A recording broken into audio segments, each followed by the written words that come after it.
Hola mis niños, buenos días. El día de hoy, martes 23 de febrero del 2021, nos tocan ver tres asignaturas. La primera es matemáticas, la segunda es español y la tercera es geografía. Entonces vamos a ver nuestra guía y seguimos con lo que estábamos viendo el día de ayer y desde la semana pasada, cuadros o triángulos. Esta es una actividad de cálculo mental referida a los cuadros o a los triángulos. En esta ocasión dice que vas a imprimir o vas a dibujar estas actividades y tus papás te van a grabar un video de cómo lo resuelves de manera autónoma sin ayuda de tus padres. Y dice, explica lo que resolviste. Cuando lo tengas resuelto, envía tu video a la maestra. Espera a ver si tus resultados están correctos. Dice, estrategia básica requiere buscar formas diferentes para llegar al resultado. Y nos habla que doña Marta quiere que sus hijos le ayuden a barrer el patio de su casa. Para ello les pide que se pongan de acuerdo en cómo pueden dividirlo en dos partes iguales y ayuda a los hijos de doña Marta a buscar distintas maneras de dividir el patio en dos partes iguales. Los siguientes cuadrados representan el patio. Entonces vamos a buscar 1, 2, 3 y 4 formas diferentes de dividir el patio en dos. Dice, ¿cuántos cuadritos le corresponden barrer a cada uno? Cuando yo termine de hacer mi división, voy a contar los cuadritos y voy a ver cuántos son. ¿Qué fracción del patio le corresponde barrer a cada uno? Recuerden, si son 2 y se divide en 2, entonces es un qué. Cuando a un entero lo parto a la mitad, ¿cuánto es? Un qué. Ustedes eso ya se lo saben. Si doña Marta tuviera 3 hijos y les pidiera que barran su patio, ¿de cuántas maneras lo podrían dividir en 3 partes iguales? Y les da otra vez 1, 2, 3, 4 cuadritos. En estos 4 cuadritos van a buscar 4 formas diferentes en que los hijos de doña Marta puedan barrer el patio en 3 partes iguales. Y nos dice cuántos cuadritos le corresponderá barrer a cada uno. ¿Qué fracción del patio le corresponde barrer a cada uno? Y luego dice, en el patio de doña Marta, fuera como el que se muestra enseguida, ¿cómo lo podrían dividir sus hijos para barrerlo en 3 partes iguales? Se encuentran 3 maneras diferentes y nos da 1, 2, 3 rectángulos que tienen cuadritos adentro para que nosotros lo dividamos con los hijos de doña Marta, ¿vale? Dice, ¿cuántos cuadritos le correspondería barrer a cada uno? ¿Qué fracción del patio les correspondería barrer a cada uno? Recuerden que esto tienen que hacer un video sus papás. Si se puede nada más de una de las soluciones, está bien, está correcto. Si lo quieren hacer de todas las soluciones, también está bien, también es correcto, ¿vale?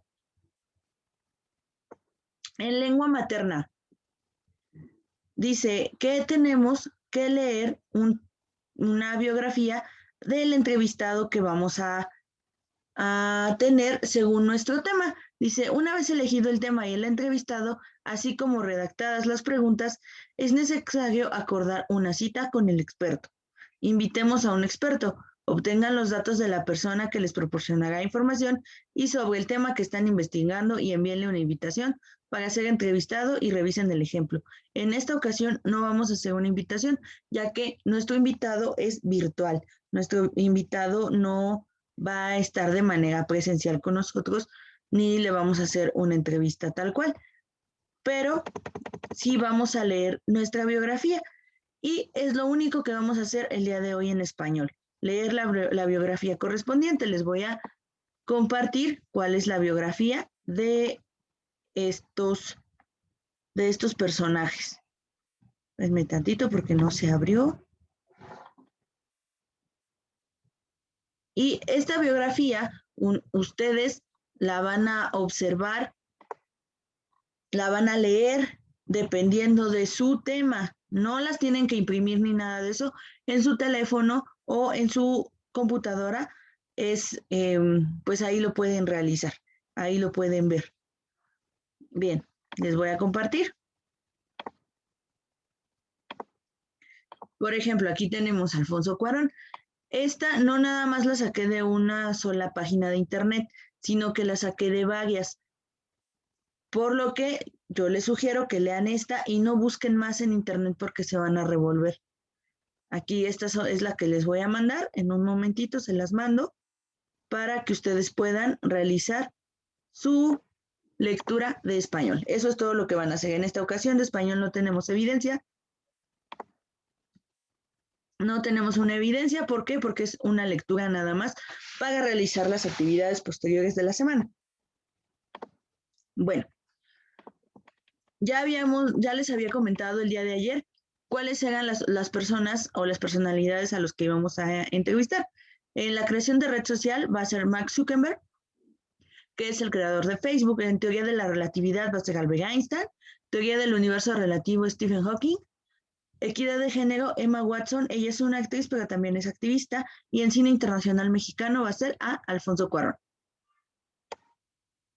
En la asignatura de geografía, bueno, aquí vas a realizar primero tu portada del bloque 3 de la diversidad de la población en México.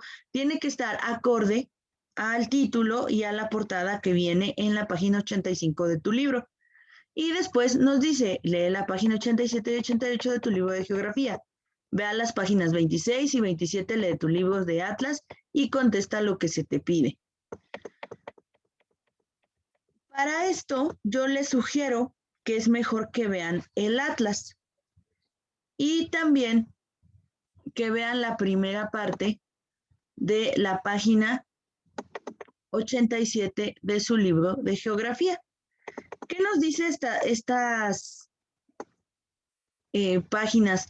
Nos habla de la densidad de población y nos habla de cuántos mexicanos somos. ¿Se acuerdan que el año pasado, más o menos en estas fechas, de lo último que hicimos, fue un censo de población que estaba muy en auge, que estaba pasando el INEGI a nuestras casas y de repente se suspendió por la pandemia y regresaron a hacer las mismas encuestas como por octubre o noviembre más o menos? Bueno, pues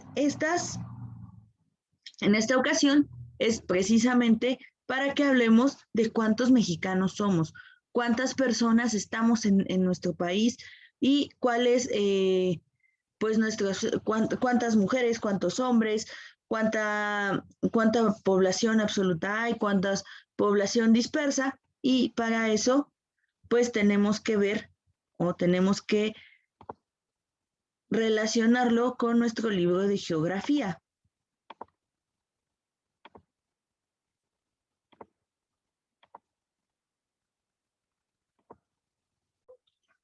Y entonces les comento que nosotros tenemos que buscar en nuestro libro de Atlas de manera principal.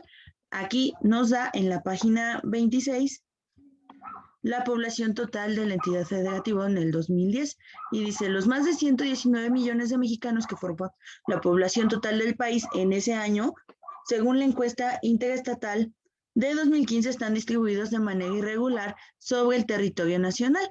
Las entidades más pobladas son Estado de México y Distrito Federal. Y Veracruz, pues en ellas vive el 28% de la población del país. Las entidades menos pobladas son Campeche, Colima y Baja California Sur. En ellas solo vive el 2% de los habitantes. Y de este lado también nos menciona que la densidad de población es variable en las entidades de México, por ejemplo, Sonora, Chihuahua, Campeche, Durango, Baja California Sur, así como Zacatecas y Coahuila, tienen los valores más bajos de densidad de población, lo que significa que la gente vive más dispersa. En cambio de algunas entidades céntricas como el Distrito Federal, Estados de México, Morelos, Tlaxcala, Puebla, Hidalgo, Querétaro, Guanajuato y Aguascalientes cuentan con los valores más altos y la población vive más concentrada. En la parte de aquí nos habla, dice las razones para vivir aquí, y nos habla de que las personas empezaron a mudarse del campo a la ciudad o de nuestros estados más pobres hacia Estados Unidos o Canadá. Y dice que históricamente las regiones con mayor desarrollo agrícola, minero, comercial, fueron los lugares más atractivos para vivir. Recuerden que nuestro estado de Hidalgo tiene zonas mineras, que es Pachuca, tiene zonas industriales como la región Tula-Tepeji y también zona industrial como Tizayuca, ¿vale? Y dice, había más posibilidades para cubrir las necesidades económicas y sociales de la gente. Antes de 1970, la mayor parte de la población vivía en zonas rurales y trabajaba en la producción agrícola, ganadera y forestal. Pues cuando crece toda esta parte de la industria en México, las poblaciones se empiezan a concentrar más en las grandes ciudades. Por eso es que en México, Estado de México y sus lugares aledaños tenemos más densidad de población. Yo creo que ustedes saben perfectamente de lo que hablamos, ya que muchos de sus compañeros no nacieron en Hidalgo. Muchos vienen del Estado de México o muchos vienen del Distrito Federal, ahora Ciudad de México. Entonces, imagínense qué tanta es la densidad de población que ya no caben en esas ciudades y tienen que expandirse a los lugares aledaños. Y estamos hablando de que esto es un fenómeno que en Hidalgo empieza a pasar aproximadamente hace 20, 25 años, empiezan a llegar muchas personas de otras partes de la República Mexicana.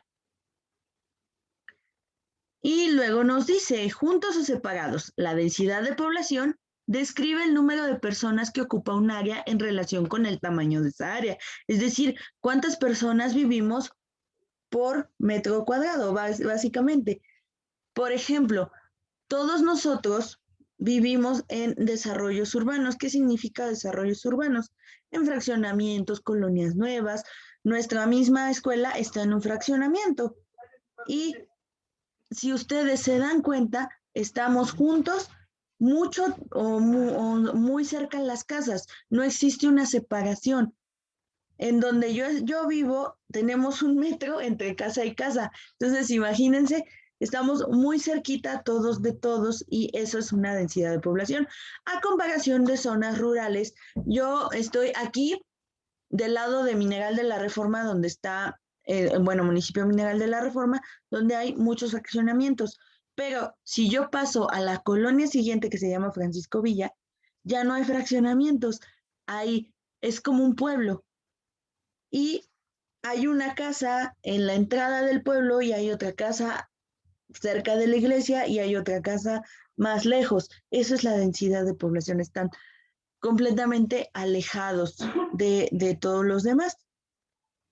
Y pues cosa que no pasa en una ciudad como Tizayuca, como Pachuca, como Ciudad de México o Estado de México o cualquiera de los que vivamos cerca de la Ciudad de México.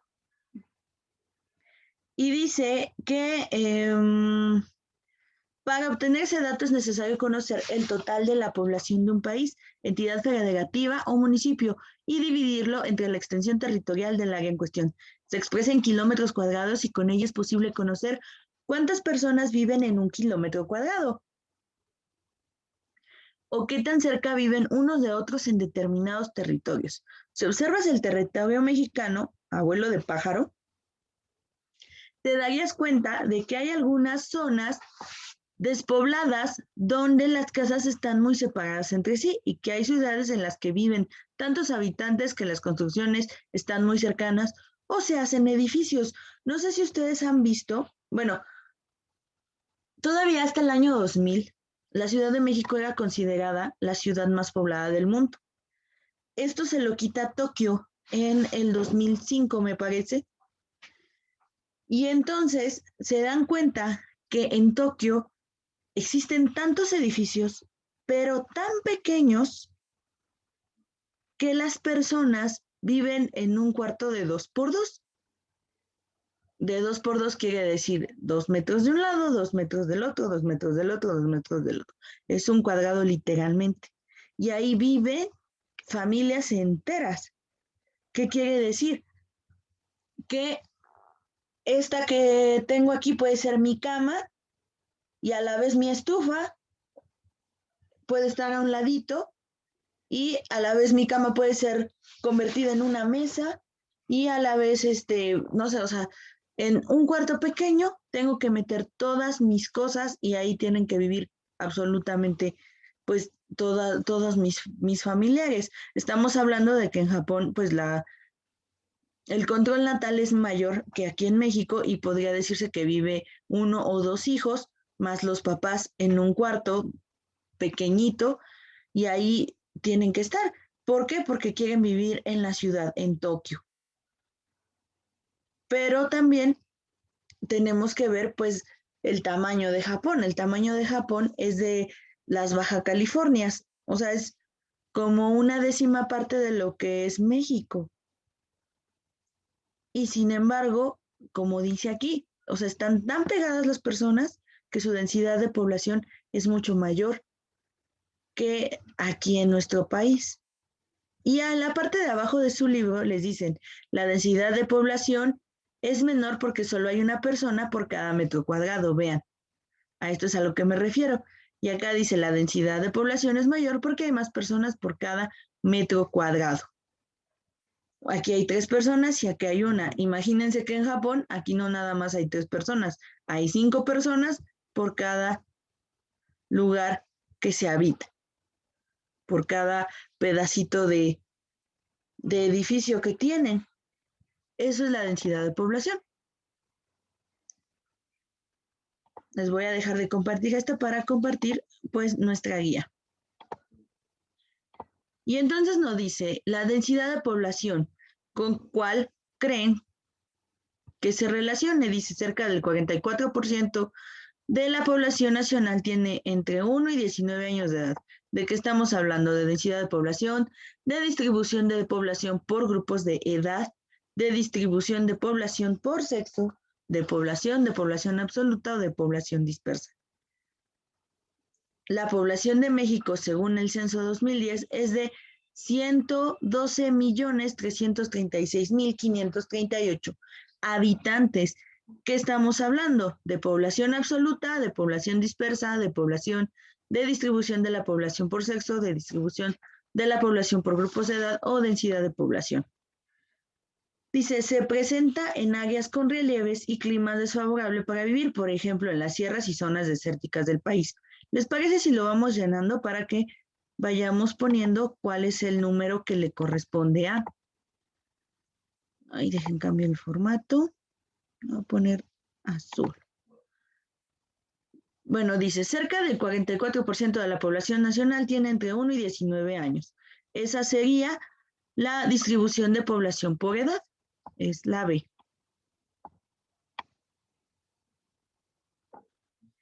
Y luego nos dice, esta ya no la ponemos.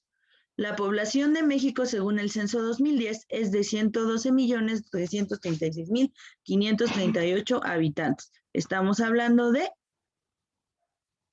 población absoluta, es la letra E.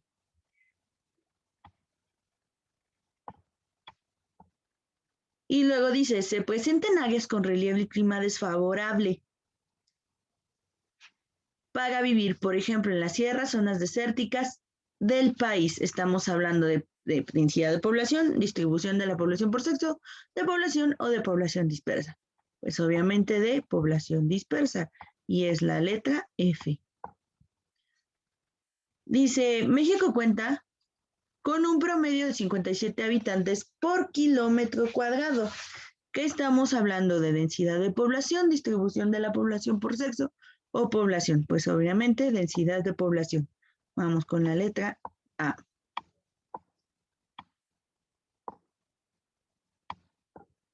Existe en el país aproximadamente 2,5 millones más de mujeres que de hombres. Estamos hablando de distribución por población por sexo o de población. Obviamente estamos hablando de la letra C. Y luego dice, son los hombres y mujeres que habitan el territorio mexicano. Estamos hablando de población. La letra D. Y ahora, con nuestro atlas, esta sí se la voy a dejar a ustedes. Con nuestro atlas, vamos a responder las siguientes preguntas. ¿Qué entidad tiene gran extensión y baja densidad de población? ¿Y cuál entidad tiene poca extensión y alta densidad de población? Para que ustedes seleccionen cuál de estas es la correcta. Y eso sería todo por el día de hoy. Esperen, por favor. Oigan, mis perritos están ladre y ladre. Esperen, por favor, su actividad de las biografías para que ustedes lo puedan leer. ¿Vale? Nos vemos el día de mañana. Hasta luego.